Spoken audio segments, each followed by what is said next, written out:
മലയാളികളുടെ സ്വകാര്യ അഹങ്കാരമാണ് കണ്ണിമാങ്ങ അച്ചാർ.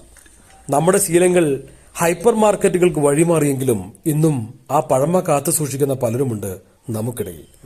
ഓണമായാലും വിഷു ആയാലും സദ്യയുടെ പൂർണ്ണത കണ്ണിമാങ്ങ അച്ചാറിൽ തന്നെ.